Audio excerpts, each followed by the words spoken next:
Vous avez suivi, comme le monde entier, comme presque tous les Béninois, le drame survenu à Éloi Dogo, le jeune étudiant, et qui lui a d'ailleurs été fatal. Vindicte populaire. Ma première question pour vous déjà, c'est sociologiquement, comment perçoit-on le phénomène de la vindicte populaire? En réalité, la vindicte populaire est définie comme la justice du peuple. Lorsque le peuple se met à rendre justice lui-même, ça signifie tout simplement qu'il y a absence de l'État. Et quand on parle de l'absence de l'État, c'est que le peuple se sent délaissé et se dit, il faut que je me rende justice. En ce moment-là, le peuple agit sans la loi. La vindicte populaire, donc, est devenue comme une forme d'incivisme. Pour les républiques, c'est de l'incivisme, mais pour les gens sans foi ni loi, c'est une justice. Mais derrière, comment est-ce qu'une communauté, sinon comment est-ce que des personnes en arrivent à tuer au nom de la justice? Vous savez, a priori, l'objectif n'est pas de tuer. L'objectif est de se rendre justice. Parce que la communauté, depuis l'histoire, cherche la justice.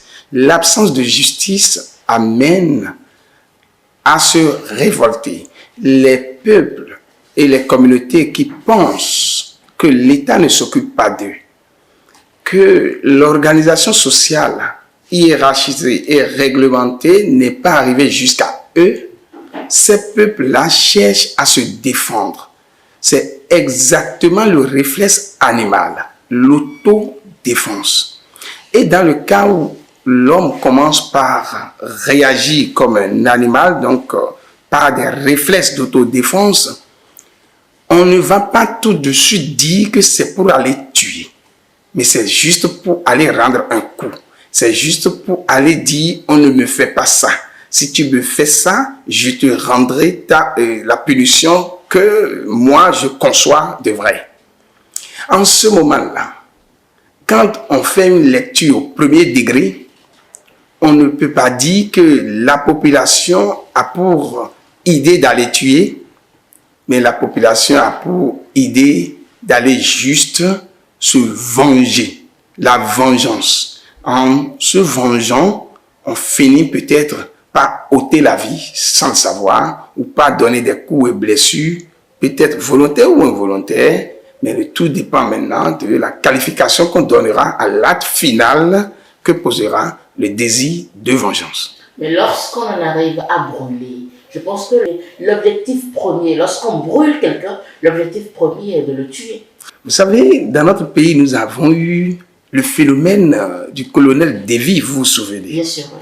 Et ce phénomène-là était venu à un moment où la population de la zone où il vivait, permettez-moi de ne pas nommer la zone, les populations se sentaient délaissées à elles-mêmes, et puis les voleurs commettaient leur forfaiture, et parfois même les populations disaient que quand bien même on dénonce, on arrête et quelques jours après, ces malfrats reviennent vous menacer à la maison.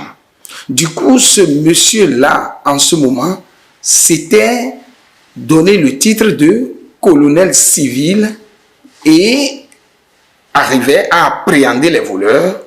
Et finalement, il les tuait, comme quoi il faut mieux couper l'herbe qui est en train d'intoxiquer les autres dans la forêt. Et quand vous voyez cette logique d'action, vous allez vous dire tout de suite que tuer tout de suite pour la population, c'est éradiquer le mal. Ce qui n'est pas logique, ce qui n'est pas accepté dans une république. Historiquement ou sociologiquement, je dirais, je ne sais pas, est-ce que le mobile a toujours été fondé ou il y a verdict populaire même lorsque le mobile est infondé? Que le mobile soit fondé ou infondé, ça dépend de qui est-ce qui qualifie le mobile. le mobile pour la population qui commet l'acte est fondé. Si ce n'était pas fondé, la population ne serait pas en train d'aller à l'acte. Par contre, pour la personne qui dit que ce mobile n'est pas fondé, la personne n'est pas dans l'action. La personne est en dehors de l'action et observe l'action. Je voudrais dire que l'ignorance amène à certaines choses. Et quand on parle de vindicte populaire, c'est beaucoup plus l'ignorance qui conduit là. Lorsque la population n'est pas suffisamment éduquée, n'est pas suffisamment informée des règles qui régissent la société, la population chercherait à faire sa loi. Tout gain pris, est-ce que le phénomène de la vindicte populaire est beaucoup plus présent dans telle communauté que dans une autre?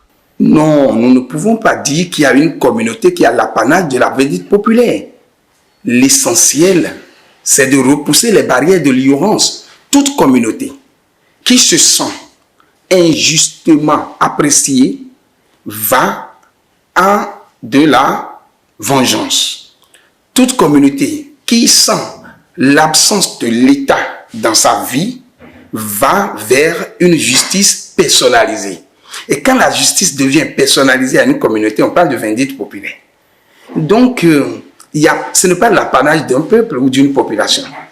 C'est juste lorsqu'il n'y a pas présence de l'État, il n'y a pas observance des règles et des normes qui régissent la République dans une zone donnée, eh bien, la population résidant dans cette zone va vouloir se rendre justice. Donc, ce phénomène ne peut complètement disparaître de nos communautés que lorsque l'État, toute responsabilité prise, s'insère véritablement dans la pratique quotidienne des citoyens. Absolument, absolument. Mais lorsqu'on prend le cas Ouagadougou, la vidéo nous a montré la présence de police républicaine. Comment est-ce que, sociologiquement, sans faire de procès à qui que ce soit, comment est-ce qu'on peut expliquer ce non-respect de l'autorité qui était quasiment témoin de la scène? Est-ce que la âme avait évolué à ce point pour que même à ce niveau, la présence de la vue de l'uniforme n'ait pas réussi à calmer les ardeurs? Le non-respect de la loi et de l'autorité qui l'incarne est de l'incivisme. Si une population se sent délaissée par les règles, donc par l'État, si une population sent de l'injustice, souvent c'est une perception de la part de la population, parce que tout État a ses règles et ses lois, et l'ignorance de ces règles amène la perception de l'injustice au sein de la population.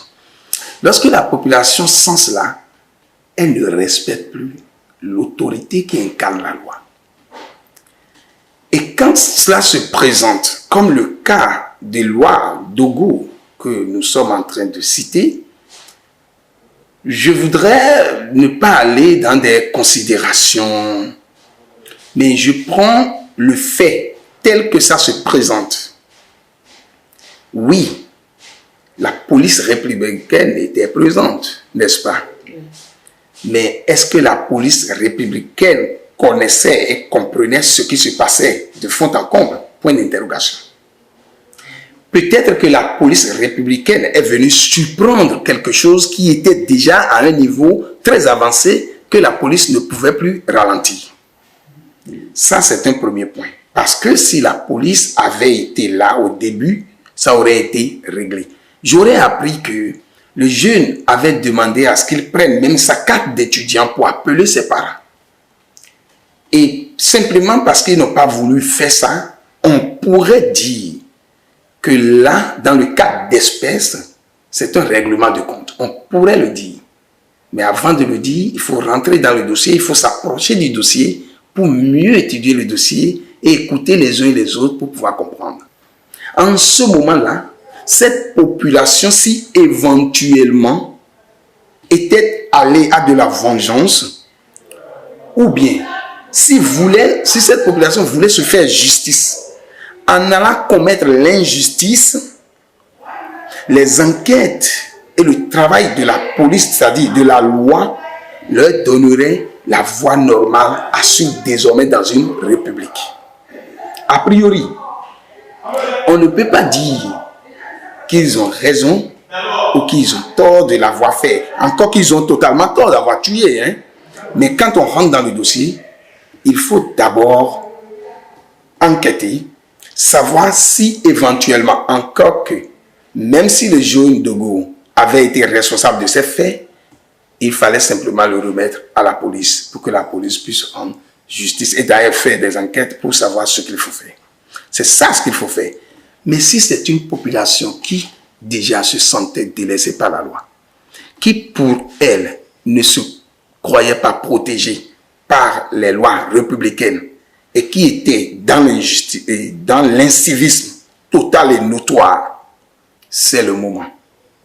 Est-ce que c'est possible, ça, c'est possible dans une ville cosmopolite, comme on aime à désigner par rapport.